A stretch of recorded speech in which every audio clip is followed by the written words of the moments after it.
And welcome to the pre-show. We're going to be getting started here very shortly. Thank you for joining me from across the internet. We're looking forward to having a great show talking about the 2025 elections here in the off year. So definitely stay tuned for that. We're streaming live across 13 or 15 platforms, and you can ask your questions for the live stream.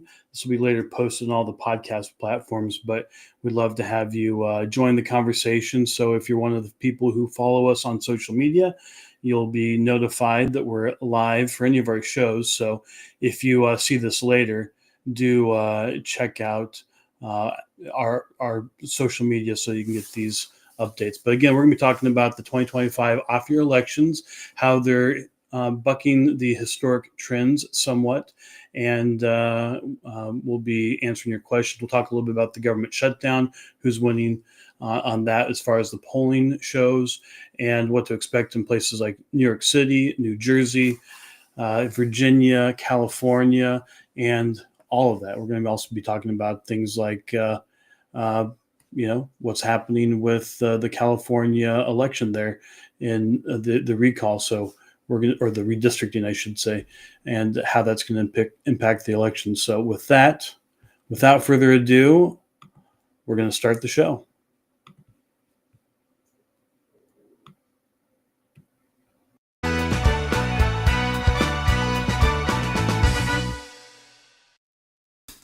Welcome to Political Trade Secrets, an inside look at campaigns and politics, where we pull back the curtain, look under the hood, and investigate all aspects of politics and how elections are won. Now, here's your host, Dustin Olson. Pollster and host of the Political Trade Secrets podcast, Dustin Olson. Dustin Olson. Dustin Olson. And Dustin Olson, pollster at American Pulse. They work for both Republicans and Democrats. And he hosts a podcast, Political Trade Secrets. Oh, we love that. We like that podcast. Now, from Washington, D.C., is pollster Dustin Olson. And welcome to the show. Thank you, everybody, for joining us here on Political Trade Secrets, where we pull back the curtain, look under the hood, and show you how politics actually works, the forces driving public opinion, and many other things. If you'd like the show, please follow us, like, and subscribe on Apple, on Spotify, on YouTube, wherever you enjoy premium podcasts. We'd love to have you follow us. And today we're going to be talking about the 2025 elections, the off-year elections happening in states across the country. Your local area might be having a municipal election, maybe for mayor or for school board. A lot of places are having elections, but there are a few places that are having what are definitely more interesting and possibly elections that could have a little bit of some tea leaf message for what's going to happen in 2026. So we're going to be looking at those places like Virginia, New York City, which we've done lots of polling in, New Jersey, California, and even Pennsylvania has some important races. So we'll be talking about all of that today on the show. Of course, if you are interested in learning more about our polling, you can go to pollingclub.com to get further insights.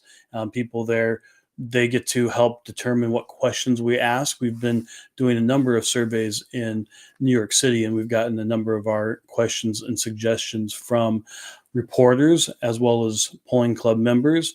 And we really do appreciate all of our wonderful members who support what we're doing and also suggest great ideas. So with that, I really appreciate everybody being here. And we're going to go into our first just kind of overall what I see is happening. So it's interesting.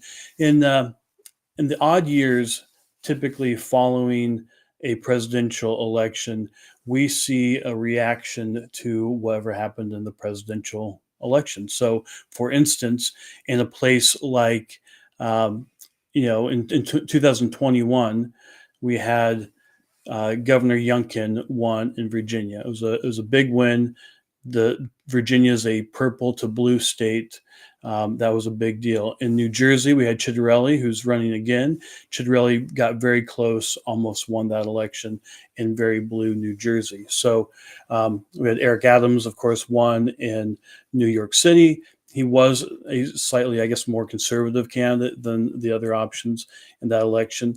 But we saw that there was a reaction to Joe Biden having won that 2020 election, and we had just had in late July, early August, the collapse of Afghanistan, which, if you look at the polling, was clearly the moment that Joe Biden really lost support and never recovered from that point on. His presidency was over at that moment. So this is the typical way things go, and then we go into a midterm election, which is almost always so the party that's out of the power in the White House in that presidential election, then going into the off-year elections, and then going into the midterm elections, almost always that party that's out of power does pretty well. 2008, we had a big win for Barack Obama, and that was when Chris Christie in 2009 was able to win for governor of New Jersey. So this is how it typically goes. But it's interesting. We're seeing things really not looking like that currently across the country. And I want to bring up something that I think is part of what is going on here. So in Semaphore, which it's a decent website to check out and look at some of these articles. David Weigel has an article right now from a group called Welcome, which is a center-left group that is trying to get the Democrat Party back on the rails. So it's my belief that we need to have at least two prominent, strong parties in this country, a loyal opposition. Right now, that's not what we're really seeing. We're seeing in polling right now, Donald Trump is doing better in his second term as far as his approval goes compared to President Bush or to President Obama. And for this century, he's doing the best as far as that goes. So that's on him. But then when we look at party approval, the Republicans, parties aren't that popular generally, but they're at a -12 net favorability. That's not like fantastic, but that is, that's to be expected. Democrats are at -24. That is even worse approval than what we saw for Joe Biden when he was forced to leave the presidential race last year. So this is where the Democrat Party is, and you can see we're going to talk about New York City here in a minute. New York City is about to elect a Democratic Socialist as mayor, and really with that is going to be the culmination of the transformation of that party. So there are people within the party. I know a number of people who are working to try to blunt that. We help people across the country in municipal races in particular to try to make sure that more pro-business, pro-free market Democrats win as opposed to the Democratic Socialists. So, where there's no Republican that could possibly win, getting somebody who's not crazy. So Semaphore has this article, David Weigel, this group Welcome. They've surveyed I think hundreds of thousands of people over the last 6 months, finding out what they think about the Democrat Party. And it's interesting. I believe it's 70% say that the Democrat Party is out of touch.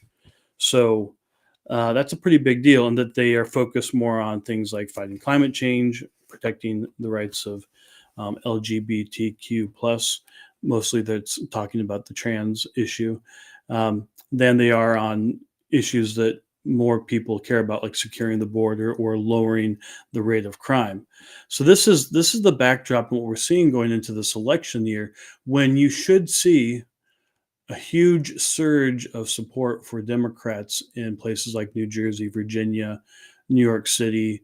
And to be clear, there's going to be some wins for Democrats in this off-year election. California right now, we'll talk about that in a little bit. They have this ballot initiative, Prop 50, that Gavin Newsom is pushing to focus on what they really want to have is just gerrymandering for the midterm elections, and that is likely going to pass at this point. So there are going to be some wins, and in New Jersey and in New York City and in Virginia, you're going to see some Democrats win. The biggest thing, though, is that we're not seeing in these blue areas a big surge. Now, tomorrow we're going to be on Inside Sources. If you go to insidesources.com, or if you go to my X feed, it's at Dustin Olson. You can and go there, click the little alarm, the little bell. You'll get notified when we post things.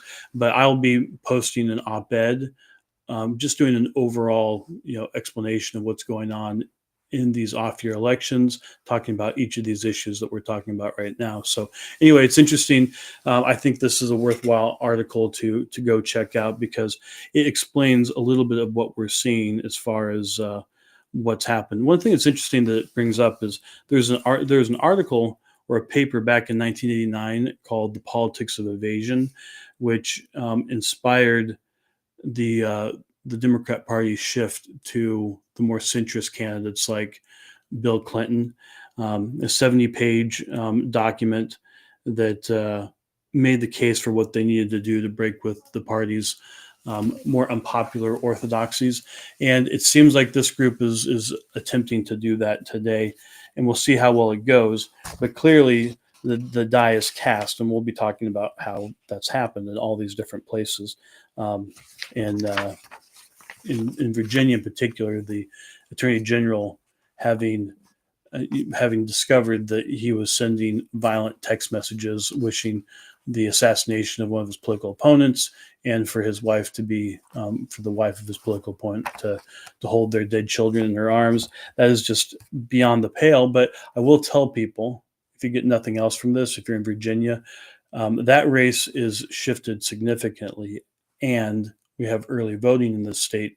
People were voting before that ever came to light. So it is still possible that Jay Jones, the horrendous, horrible, and at moments at least had evil thoughts candidate for Attorney General, could still win. I mean, it's still a close race, and it has definitely changed the dynamic in that race. But you can't take that for granted.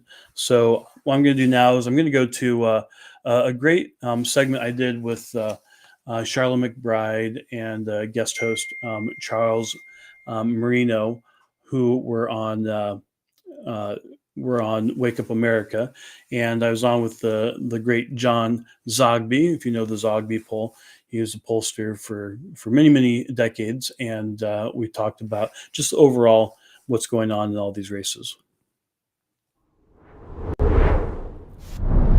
Turning now to the campaign trail, where candidates are on their final lap with Election Day right around the corner in several key states. Let's bring in our panel. Dustin Olson, pollster at American Pulse Research and host of the Political Trade Secrets podcast, and John Zogby, founder of John Zogby Strategies.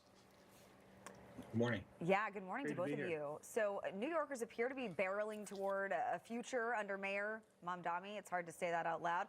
Zohran Mamdani, though, has an 18-point lead. We are 11 days from Election Day. Dustin, bottom line, is this race already decided? Well, it looks like it probably is already decided, though I have to say that there is definitely a coalition of people who are keeping Mamdani from getting to 50%.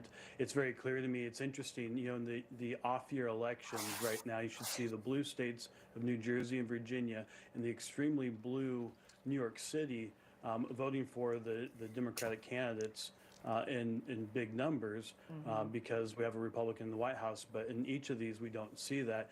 And in New York City, really, if you could put together the Cuomo vote and the Sliwa vote, it's definitely, they do have more support. And most people, even in New York City, think that Mamdani is too extreme for that city. Yeah. John, over to the governor's race in the Commonwealth of Virginia, where Republican Lieutenant Governor Winsome Earl-Sears appears to be closing the gap. Now within striking distance, less than 10 points behind Democratic candidate Abigail Spanberger. That's according to the latest numbers out of Real Clear Politics. John, is where Republican Glenn Youngkin delivered a huge upset to Democrats back in 2022. Will history repeat itself? Obviously that's very, very hard to say. We do know that Virginia has been known to grant surprises here and there, including Glenn Youngkin 40 years ago. When we see this race, though, there's really been very little movement. when it has tightened up before, it's gone back to the Democratic side. Uh, uh, the Representative Spanberger holds, anywhere from a 5 to 7 point average lead. Um, that's comfortable, but it's not enough. And we have seen last minute surprises in Virginia before, notably Ed Gillespie in 2018. So what I'd caution your viewers is to watch those results coming in. The early results will come in from the Washington, D.C. suburbs and will appear to give the Democrat a commanding lead, but it's those rural and central Virginia votes that'll come in later. I suspect we're talking a single digit race, but I'm still going to, wager a smaller bet on Spanberger winning this one. Okay, well, let's get to the Attorney General's race that's happening also in Virginia. This one really getting attention across the country because it has so much controversy in it. That Democrat candidate, Jay Jones, joking in a text message about killing a political opponent and his family. And of course, those text messages resurfaced just in time for the election. Dustin, what do you make of this? Can this guy really get elected based on what we saw in those text messages? Well, unfortunately, in Virginia, of all the 3 races that we're talking about, it has the earliest early voting. So I've already voted in Virginia, and a lot of people have. So a lot of people were already voting before they knew about that situation. So it's definitely going to be closer than it should be. It's amazing to think of voting for someone who's ever said that. You would expect that Democrats in the state and from across the country would call on him to drop out and pull their endorsements, but they seem to have circled the wagons. I mean, they have Letitia James, who's now apparently a Virginian, and she's in Virginia right now. Maybe she could swap out and take it over. She has been Attorney General before, but seriously, it's having that race in some polling has flipped, and it's also having an impact on the governor's race. And Spanberger, in my opinion, hasn't handled it very well. So it's going to make that race closer. And if it is a single-digit race, as John said, and I think it will be, that is actually it portends well for Republicans going into the midterms. Yeah. Let's switch over to the Garden State now, where it could be the year that deep blue New Jersey flips red. According to the latest poll from Real Clear Politics, it's practically a toss-up now between Republican candidate Jack Ciattarelli and Democrat Mickey Sherrill. John, where's this headed? It's headed to a nail biter in a typical Jersey race, as it was 4 years ago, though unexpectedly 4 years ago. Very competitive, although both campaigns, are making some really dumb mistakes. I mean, Mickey Sherrill talking about who puts pork in meatballs in New Jersey, of all places. Not her finest hour. Meanwhile, Ciattarelli, refusing to condemn a Muslim advisor of his for making, blatantly anti-Semitic comments. It's a nail biter. This is going to be a close race. I still got to give the edge to the Democrat on this one, but I think we're looking at a 3-4 point race. Final analysis should be close. All right, election day fast approaching. Thank you both for joining us today.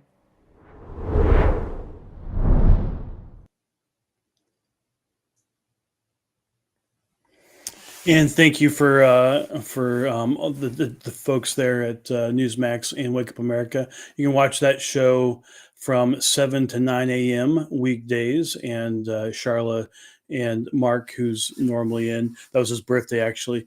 They do a great job. And of course, John Zogby, a legendary pollster, and has had great insights as well. So let's move to the New York City race. So looking at New York City, this is currently what the Real Clear Politics average has us at. We've done a lot of polling on this. I will tell you that this is actually, for the Real Clear Politics average, this has gotten closer. Some of these polls are better than others, though I think the folks who are polling on this race, you'll notice it's all likely voters. It's not true in Virginia. They people have registered voter polls, which is crazy to me that they're doing that a week out from the election. But looking at New York City here, 15.6%. So anyway, what is this? Why does this matter? So you know, Mamdani is the Democratic nominee for mayor.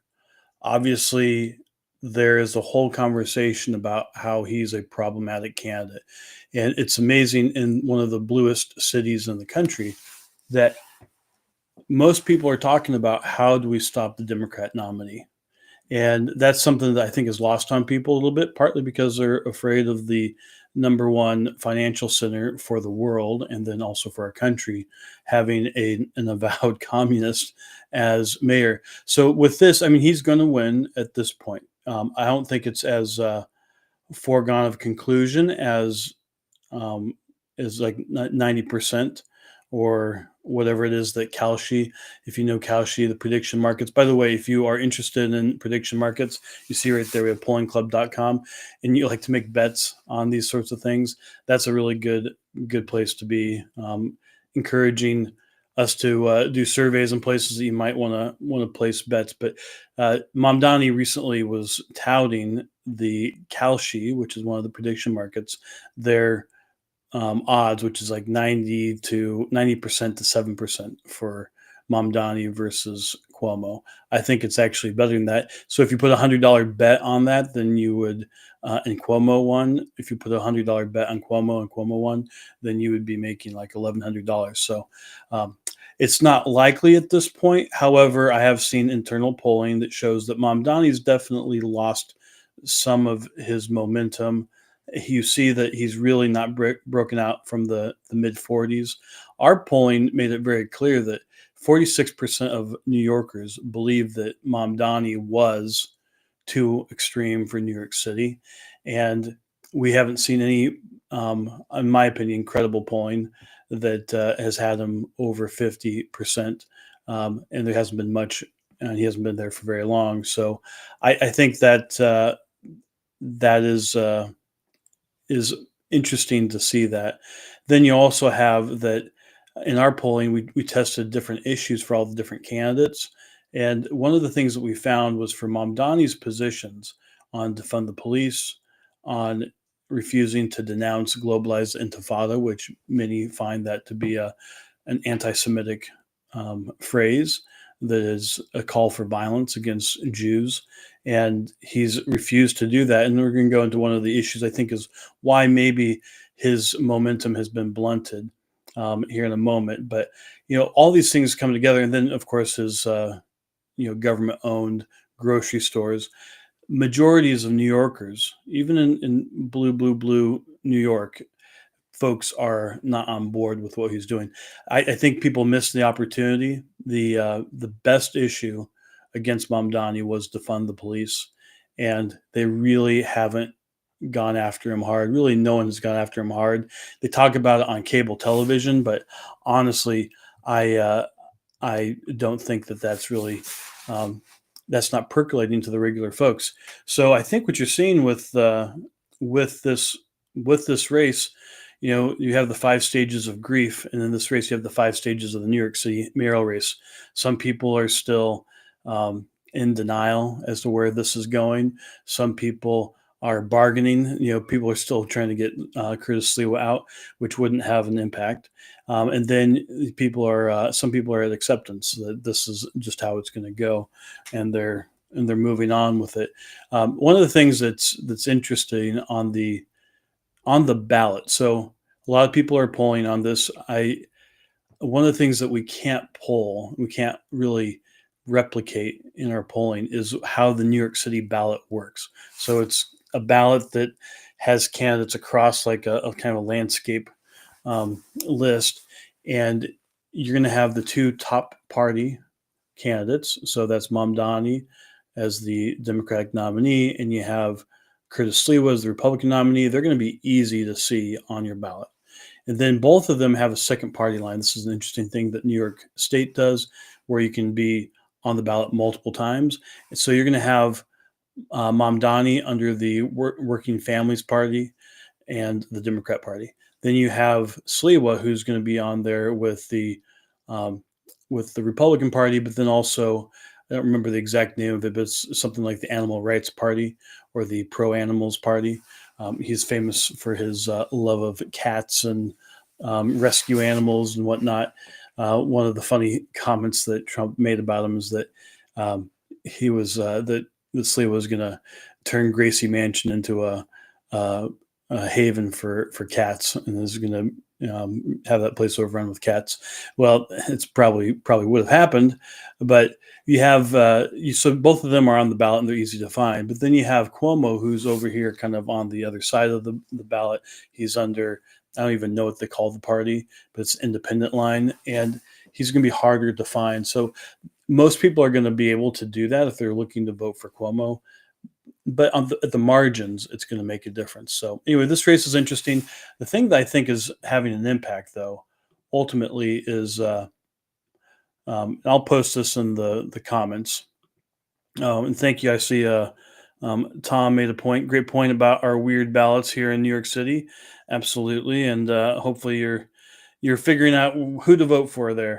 One thing that's interesting also for New Jersey and New York, that you see Democrats across the country pushing in swing states and competitive areas to have all mail ballots, have ballots being voted in September, but in the blue Northeast, where Democrats pretty much have control of everything, they don't let you vote until about a week and a half out. So early voting just started last Saturday in New York City and in New Jersey. So people are really, this late breaking news in these races actually has an impact. And something that I think has had an impact is this whole there's this whole vibe with Mamdani that he's only been a citizen for not even like half a decade, and he's pretty young. He doesn't really understand 9/11 and how that impacted the city. And there's a bunch of stories like this one here. Olivia Reingold, she's been covering the New York City mayor's race for the Free Press. Excellent coverage, in my opinion. And she also suggested questions for our surveys. But Mamdani praises Imam once on New York NYPD's terrorist watch list. This is one of the unindicted co-conspirators of the 1993 World Trade Center bombing. Is the fellow there on the right that he's pictured with, and this happened just, I think, two weeks ago, that he was doing this. And then in the last few days, he made the comment about his aunt. It turned out to not be true. Some distant cousin who felt afraid to get on the subway after 9/11 because of the perception of discrimination. Now, for a lot of people that didn't strike them as struck them as tone deaf ultimately, because you have people who they lost their lives on that day. Obviously, it just doesn't really communicate well to the folks. So I think he's definitely hit a snag, and this is ultimately where I think you see some interesting things happening, though, now, with Democrats beginning to circle the wagons with Mamdani. We'll talk about the government shutdown later. Hakeem Jeffries just came out and endorsed Mamdani. Democrats, the No Kings events didn't really give them the oomph or the dopamine hit that they needed to have their base feel good about something. And I think they're looking to have a couple of wins next Tuesday.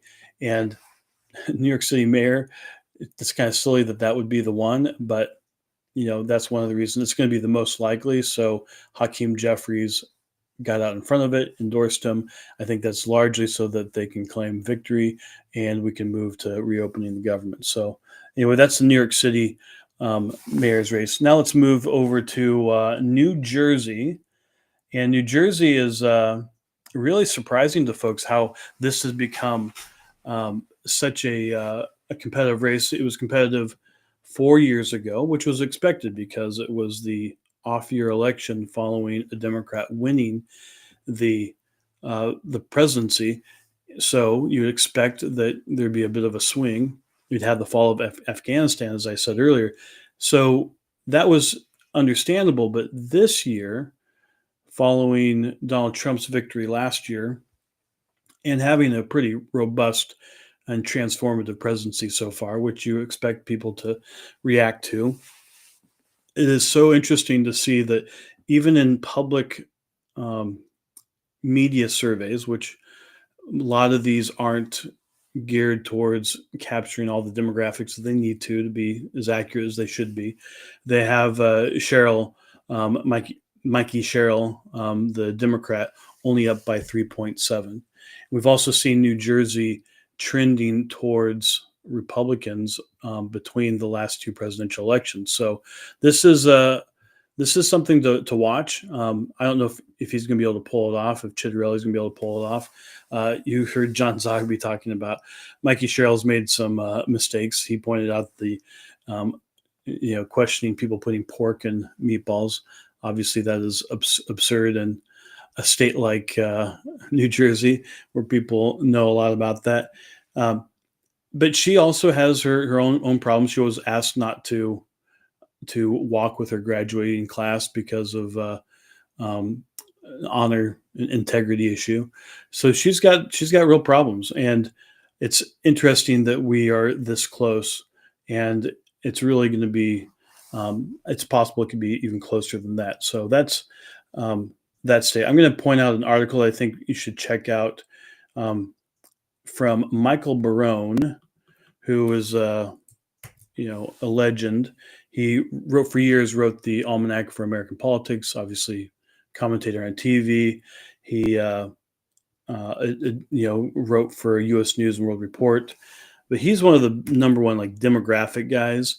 And he has a great article on Real Clear Politics right now, the trends in New Jersey and Virginia. And I recommend people take a look at that because he breaks down what's happening with that. I'm going to post it in the comments. By the way, if you want to make a comment or question like Tom did, we will bring you into the conversation.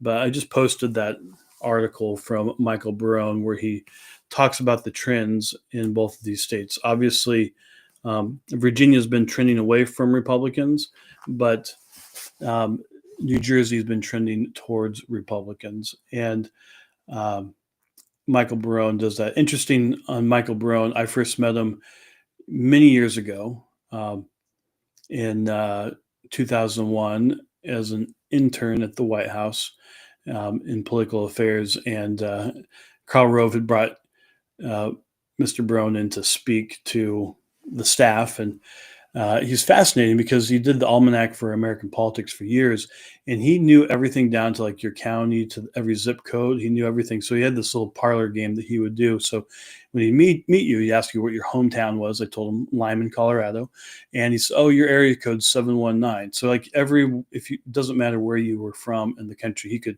tell you some interesting little geographic knowledge like that because he knows so much about the country.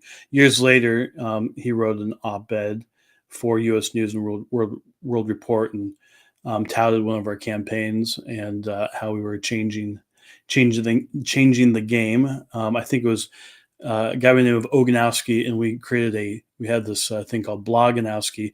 Blogs were a brand new thing, and he was highlighting how we were kind of changing the game using this new media, which seems so old at this point. But anyway, really interesting guy. I don't have too much more to say about New Jersey other than it is definitely defying gravity in this election cycle. Not sure if Republicans are going to win, but in all of these, what it looks like is Democrats could run the table and they're going to be muted and lower support than what you'd expect on that. I see a note here asking about is this playing out in other places? Yeah, so I think it's playing out in places like Virginia. So with that, I'm going to go to I was on Todd Stern's show on Newsmax 2. Todd has a radio show. You can check your local listings. Recommend you check it out. But we had a a conversation focused on Virginia, which is probably the biggest of these. Has both of these have a lot of money being being spent in these races, but we really broke out what's going on in these Virginia races. Jeff Katz, who's a radio show host based out of Richmond, we got into some of the important issues that are going on in Virginia. All right, joining me now is Jeff Katz, host of the Jeff Katz Show at WRVA in Richmond, Virginia, and Dustin Olson, a pollster for American Pulse Research and Polling. I want to get to you first, Katz. Your ear to the ground there. How do you think the Republicans are going to fare next week?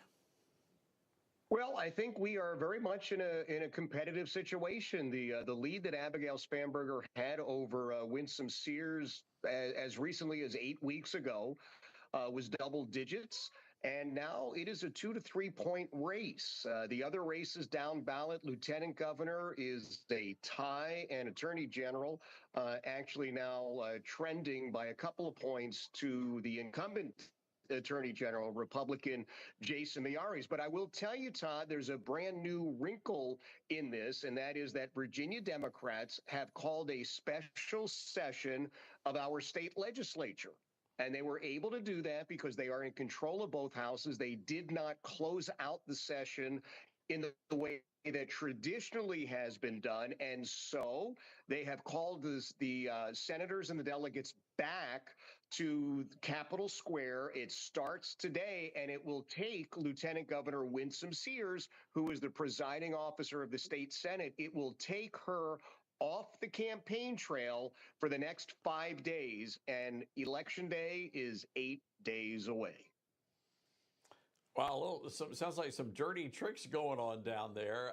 Dustin, to you, what does this tell you? What are you looking for as a pollster as we head into the final stretch here? Well, typically you'd see in the off-year elections right after a big presidential year, the party that's out of power in the White House would be doing really well in these off-year elections. And we're not actually seeing that this year. You would expect in a place like New York City and New Jersey and Virginia, all blue areas, that you would have the Democrats doing really well. In New York City, we have a majority of people talking about how they can stop the Democratic nominee. Mamdani is likely going to win, but he's not actually super popular. In New Jersey, we have the Republicans being close, and then the same thing now in Virginia. Now that Spanberger clip is just crazy to me because she could easily not get asked about this again just by denouncing the text and pulling her endorsement from Jones, yet she refuses to do that. So a lot of this has to do with her own actions, and it's having an impact not just in the AG's race, but in her race. Also, the lieutenant governor, that campaign is within a couple of points. And then to my colleague's point about the special session, this is amazing to see what they're doing because they're also taking all the Republican delegates who are in competitive races off the field. Either they choose to fight these gerrymandering efforts, or they go out there and they campaign in these waning days of the election. So it puts them all kind of in a tough bind. Yep. Jeff, to that point, do you think the voters here in Virginia are seeing through all of this, what the Democrats are doing with the dirty tricks? I certainly hope so, but I can't guarantee anything. I don't know. I am very, very concerned, Todd. We know that the Democrats are fearful because they've brought in folks like Pete Buttigieg and Bill Nye, the pseudoscience guy, and Barack Obama coming in to campaign for Abigail Spanberger and the other Democrats. If you were massively ahead, you wouldn't be pulling this in the last couple of days. And again, this special session is just dirty tricks is a very kind description of it. The Democrats are very concerned. Their internal polling showing this is a much closer race than they are trying to project. Will Virginia voters see through it? I just don't know, Todd. I just don't know. Yeah, Dustin, by the way, Jay Jones, let's take a look at some of the polling data there now trailing the Attorney General, the incumbent, Jason Miyares. Now, before the scandal broke, Jones led by 6 points. What's the deal in Virginia? It seems like they sort of have a Kansas problem where they swing back and forth between the two parties with really no logical explanation. Yeah, well, the state has definitely become more blue and maybe purple, but it is true the House of Delegates has swung in like 3 of the 4 last election cycles. So that definitely is the case. And also, one of the things I would say to what Jeff was saying is absolutely true. They're trying to gin up support. There seems to be some level of desperation. We've seen in California with Prop 50, that's Gavin Newsom's gerrymandering initiative, that started off not that strong, but now the yes side of that vote is over 50% and trending towards 60%, which means that it's likely going to pass at this point. And I think the Virginia Democrats would like a little bit of that magic because it's been very simple messaging: vote yes to stop Donald Trump. And in Virginia, I think they want a little bit of that magic. Just vote yes for the Democrat for delegate to be able to stop Trump. I think they're also looking for this to gin up support and get their vote out. All right, fellas, it's going to be Absolutely. a lot of fun watching the races next week. Jeff Katz, the final word there. Yeah, I think that is a very, very apt description of what's going on here. And it is a desire to undo, frankly, the will of the Virginia people. We just voted a few years back for a constitutional amendment that put in place a nonpartisan commission. 11 seats right now, 6-5 Democrat. If they get it back in control of the Democrats and in the legislature, it's probably going to be 9-2. It's just going to be outrageous. Yep. All right, Jeff Katz, Dustin Olson. Guys, we're going to have to leave it there. Really appreciate you coming on Newsmax tonight. Thanks a lot, fellas.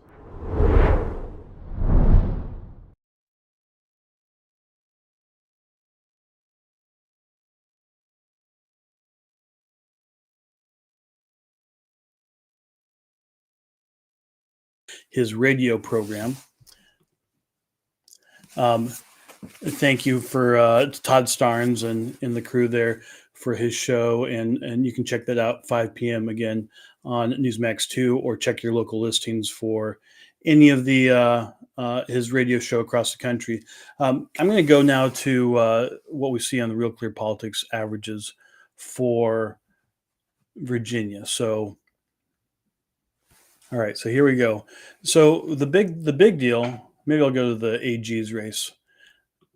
You know, we had this story that National Review broke earlier about probably about 3-4 weeks now ago, that Jay Jones had sent to a Republican colleague in the House of Delegates, that's what they call them in Virginia, delegates, not representatives, and had been talking about putting 2 bullets in the head of the Republican speaker. Just crazy stuff. And the other delegate begged him to stop, and then apparently called her and said, no, I'm serious about this, and only if people have any kind of pushback, experience tragedy, will they change their policies. And then he said, and if he could have the widow of the speaker hold their dying or dead children in their arms, that might change their views on various policies. Crazy, evil. I don't know if he's, I wouldn't say, I don't say anybody's evil all the time, but like that was an evil moment in his life. And it really was the moment that he cannot be trusted with high office. Now, the shocking thing is, as you can see here, it's possible that he could win. So right now, the Real Clear Politics averages have Miyares, who's the incumbent attorney general, at plus 3.3. That is, this has polls from earlier in the month in it still. Some of these have registered voters. You can see there that's registered voter as opposed to likely voters. That is ridiculous to have that in this day and age, a week out from the election. That is intended to change the results ultimately. So the race has definitely changed. Before that happened, Miyares was actually trailing Jay Jones. So now Miyares is ahead, but then you fast forward to the gubernatorial debate with Abigail Spanberger, who's refused to pull her endorsement of Jay Jones. She said that she denounced what he said, but she hasn't pulled her support, and she's not called for him to drop out. I mean, this is crazy. And she now has a controversy where one of her workers on her campaign was caught laughing about the assassination of Charlie Kirk. And this is telling you what these people, what they're about. And it's changed that race as well. So the debate, there's not much that's going to happen from the gubernatorial debate that's going to have a lasting impact. However, there's a minute-long span in that debate where Abigail Spanberger pretends like Winsome Sears doesn't even exist. Winsome Earl Sears is asking Spanberger a question about the Jay Jones controversy, like, why wouldn't you pull your endorsement? Why wouldn't you call for him to drop out? And Spanberger just coldly stares off into the distance like no one's talking to her. It is really, really creepy. But there's a bone-chilling moment when she gets this creepy smirk on her face, like a devil took over and possessed her. It's just really creepy, and they've been running those ads on all of it. I mean, it's definitely changed the race. Now, as I said in that segment with Todd Starnes and also with Wake Up America, if this is kept to single digits, this was a double-digit race before Abigail Spanberger was winning it. People thought that the government shutdown would probably have an impact in this race. And it will, and I'll talk about that in a little bit, what's going on with the government shutdown and how I think they're ultimately waiting for the elections next Tuesday to be able to open the government again. It could happen with this, with the union, government workers union, coming out and saying that Democrats need to do the right thing and start voting to open the government. That could change it, but right now they're waiting get a little dopamine hit. So if they can win by single digits in Virginia, that is what they're pushing for. But that race has changed again. This for the governor's race, they have two polls in here with registered voters as opposed to likely voters. I just that's not believable whatsoever. So anyway, that's where that race is right now.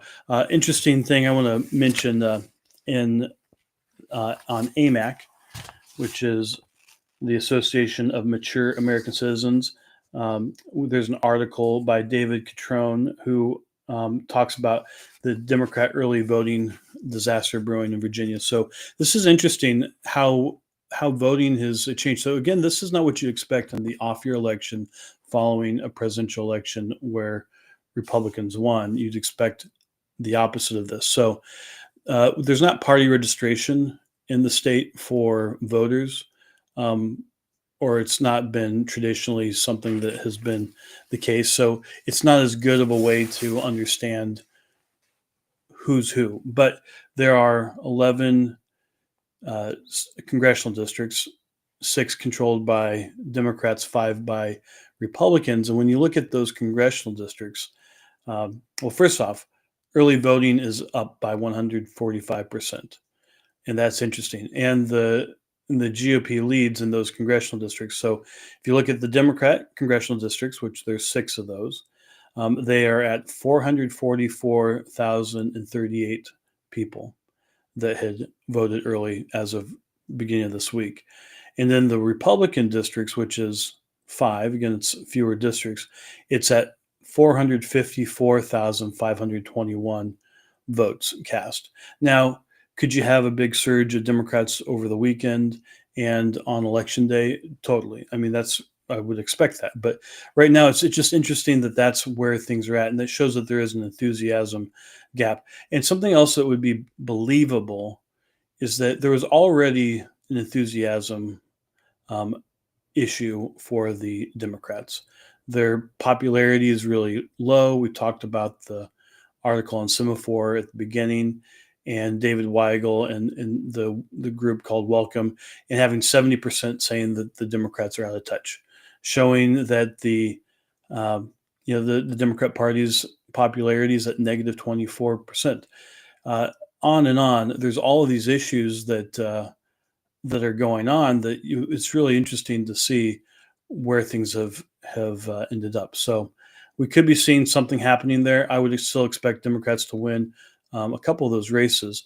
But the interesting thing also, before any of this controversy happened, the lieutenant governor's race has been within 2 points in most polls. There's not an average for that because there's not many people polling on the lieutenant governor's race, but that one is possibly could be the closest of the night. So we could see, an upset happen in Virginia, or we could see what we expect, which is Abigail Spanberger wins, but it's not by as much as people expected. You could see the lieutenant governor's race being a nail biter, and Miare's winning, but not by much. Though again, this is something you cannot take for granted. So one of the things I want to also point out, so there's the delegate races, and that's really important. One of the things that Republicans don't do as well as Democrats is taking or making effort, like to support their candidacies. I love that people are watching right now. We have thousands across the different platforms, and thank you for checking this out. But really, you have to take some action. So I'm going to mention a few of the delegate races that are believed to be the most important. And the reason this is important, you have here at the end of the campaign, we talked about it with Todd and Jeff, that the Democrats called into a special session to vote on redistricting, to change the lines in the state, which is poke in the eye to the voters of Virginia who voted to have an independent approach to those districts, and so they're going to buck that. But the way it works actually is that they have to vote twice. The legislature has to vote twice, and they have to have an election for the legislature happen in between. So they're going to have a vote now, and then they're going to have a vote after the election and try to shoehorn it all into a short time span. So that's ultimately what they're doing. So they're trying to change the game for sure. And that's the thing I think that Democrats could have a win in this election cycle, is that they're very much focused on process and focused on changing the rules of the game, which changes the outcome, which what I mean by that is the redistricting. Changing the maps changes the outcome. So we have other states, one of our upcoming episodes will talk a lot more about redistricting, but you have, in this case, you have the Democrats in Virginia who are looking to eke out a couple more seats for Democrats in Virginia. Will that be successful? There's a lot that has to happen for that to be a possibility. But then you have, moving to California, you have Prop 50, the Gavin Newsom gerrymandering initiative, which early on was just about 50% or so support for it. That's inched up to higher in the 50s. However, that is, when we do initiatives, we usually expect the polling needs to be close to 60% for the yes side to pass. However, the no side, the last polling I saw was in the high 30s to low 40s. That just means that there's a little bit too much of a gap there. If it was more like a 58-42 or a 55-45, that might mean that the no side wins. But I understand that there's still going to be constitutional issues if they do pass this redistricting or gerrymandering initiative in California, which has an independent commission, and that's how the voters have set it up to do it, to do redistricting in that state.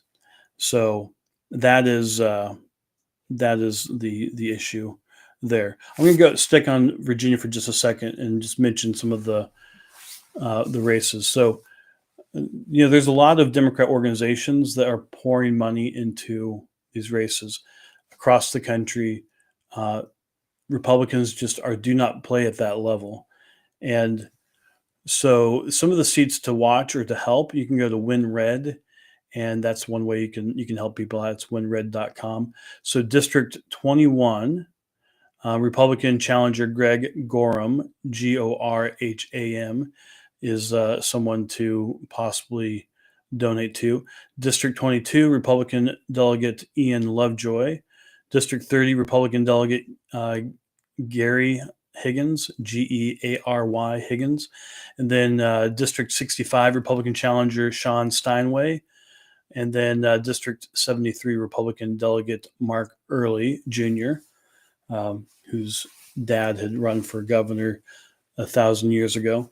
Anyway, those are some of the districts that are to watch and to help out with, and recommend that folks go and help them out. You can go to winred.com for that.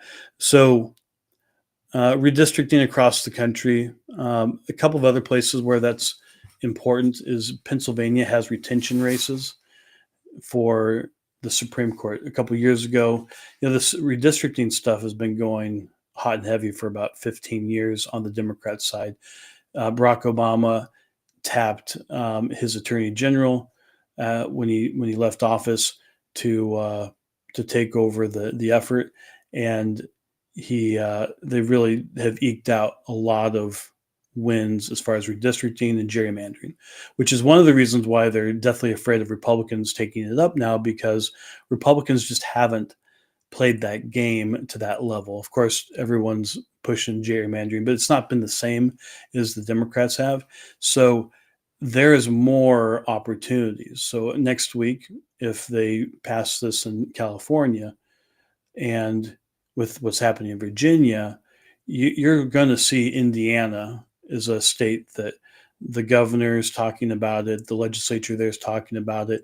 They're looking to go to redraw the lines, and they're going to be able to get a few more seats for Republicans. So if you play it all out, and if both sides play out full out to get the most seats they can possibly get, Republicans end up with 6 or more to the benefit of them in those races, and some estimate over that. So that's what's going on. I think that is intended for the midterm elections right now, and we're going to go into the government shutdown and moving into the midterms. The generic ballot is not as good as it should be for Democrats right now. So I'm going to move to that real quick. So 2026 generic congressional vote. Right now, Democrats are 2.4. At this point, back in 2017, Democrats were at plus 10. That's a big difference. And traditionally, Democrats have to be plus 3, plus 4 in order to be gaining seats in the House. Now, a lot of the gerrymandering efforts have changed that dynamic to some extent, but I really do think that you look at these numbers, you look at the unpopularity, you look at the Semaphore article and the report by Welcome. These are all indications that the party has a real problem. They're about to have the most prominent Democrat in the country be a Democratic socialist and the New York City mayor. So that's a big deal. So 2.4, this is why redistricting is important for Democrats. They need to change the math for them to be able to pull off winning the House. I see we have a question here. So don't forget that redistricting started this year because Democrats sued to force redistricting in Ohio, though it should backfire on Dems there. That's absolutely true. So there's been lawfare or legal challenges for the last few years in multiple places.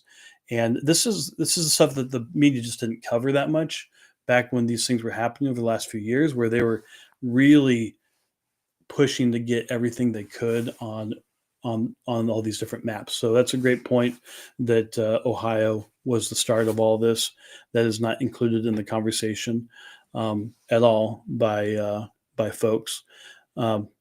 Moving to so anyway, this is the generic ballot, and this is all important because now we're in the government shutdown.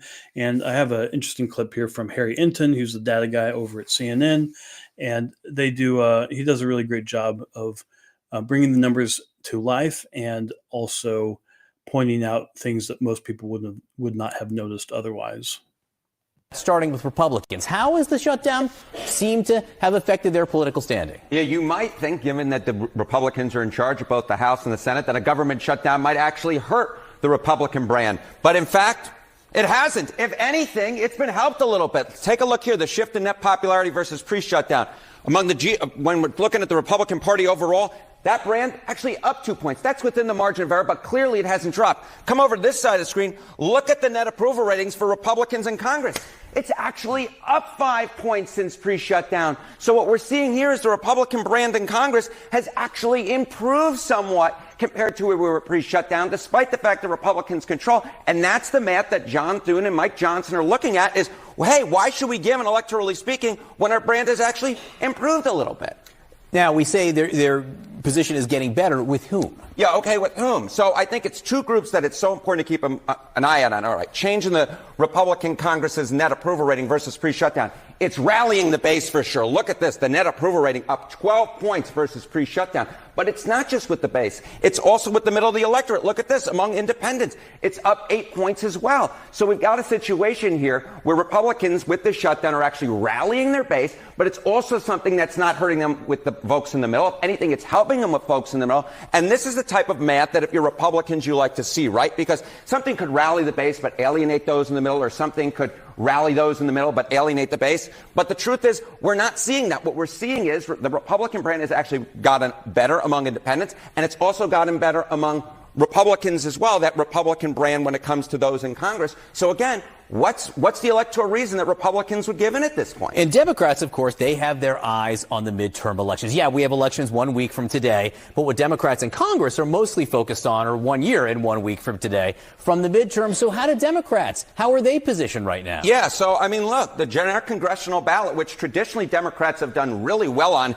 and if you look at this point back when Trump was president the first time around, Democrats are up 11 points. Look at where it is now. Democrats are ahead, but they're actually only up 3 points. This is, in fact, the worst position Democrats have been on in a generic ballot at this point in midterm when there was a Republican president in the last 20 years. And this is no different from pre-shutdown. So Republicans aren't losing on this metric either. They become more popular, and they're actually in a pretty good position for them historically when it comes to the generic congressional ballot. This is a concerning number for Democrats, are you saying, Congress? This is a concerning number for Democrats because it's considerably worse than they traditionally do in midterm elections when there's a Republican president. Harry Etten, thank you very much. Thank you, my friend. Well, there you have it. That's a good breakdown. It's actually at 2.4, at least in the Real Clear Politics right now. But that's a big deal for them. As I was saying, they have to be up 3 to 4% to be gaining seats, and that's where it's at. So, instead of hurting Republicans, the shutdown has helped, it seems, Republicans with their brand.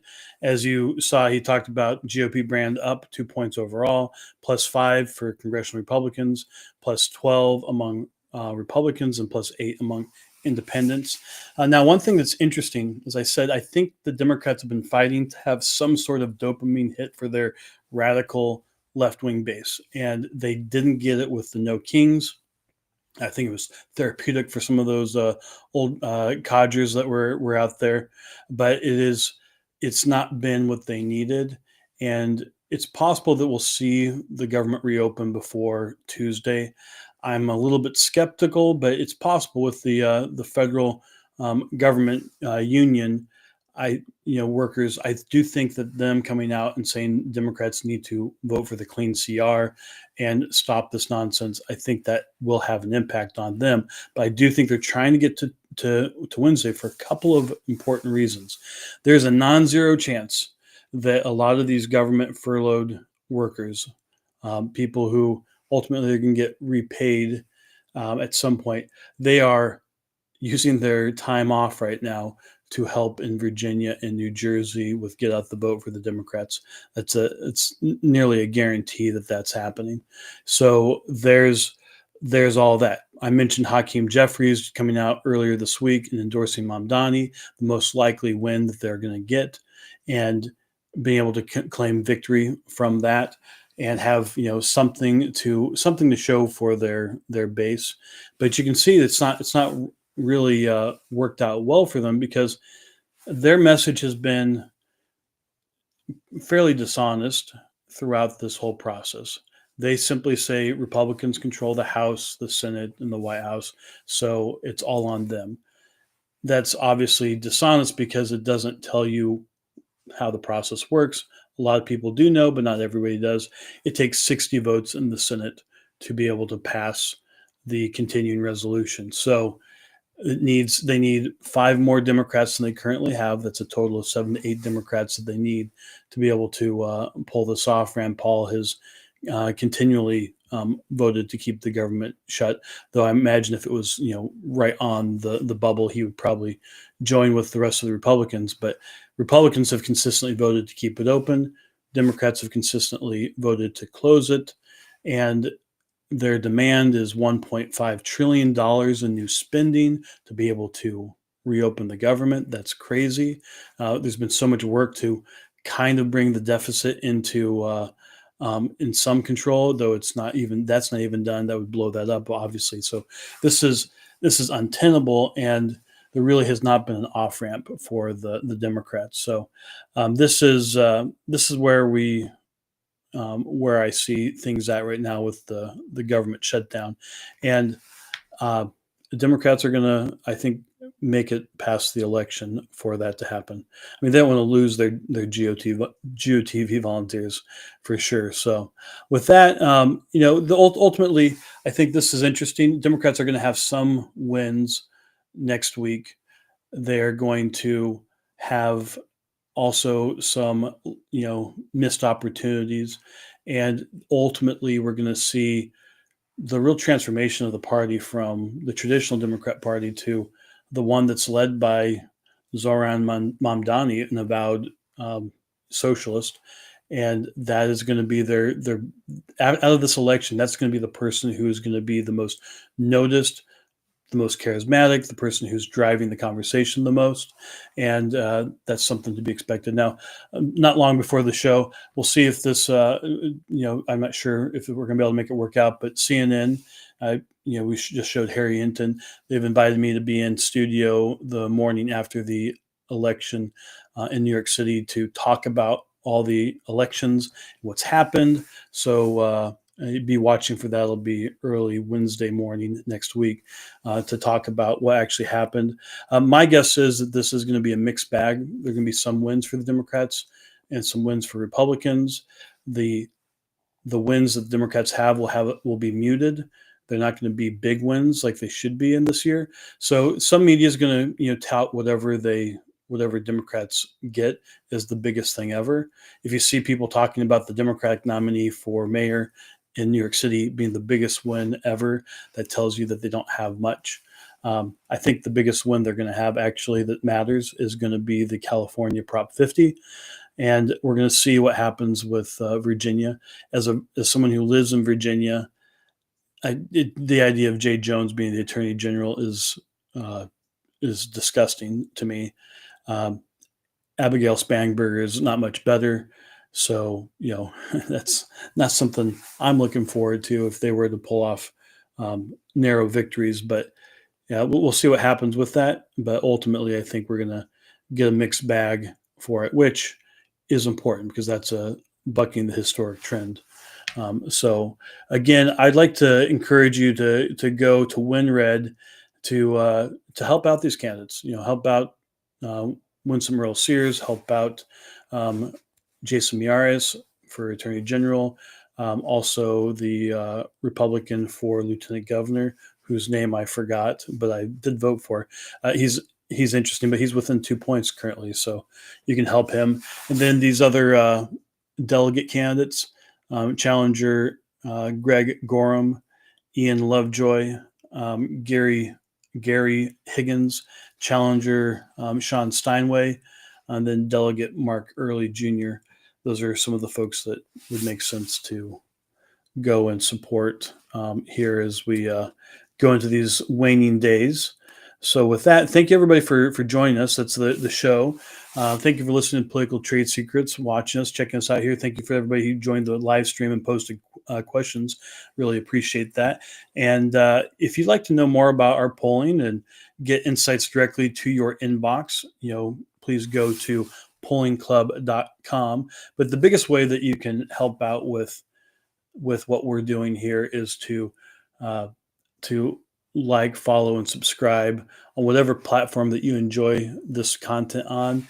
If you want to join the live stream, go to any of our social media and click the little bell to get notified whenever we post something. But really do appreciate each and every one of you for being here today. And again, please do like, follow, and subscribe on whatever platform you're watching. And I'm looking forward to talking to you about what happens in these elections after Tuesday, and then looking to the midterm elections, what to expect. And we'll be having a special episode just on redistricting here in the coming weeks, because this election is going to have a big impact on what happens there. It's crazy to think that's happening in 2025, 2026, in the middle of the 10 years. These happen at the end of each decade. We go into the census and then redistricting, but this is the new game. If you can change the rules, then you can change the game, and that's been what we've been seeing for years now. And unfortunately, Republicans haven't played it as much, but now they're joining the fight, and it has Democrats scared. So thank you again, and we'll see you on the next Political Trade Secrets.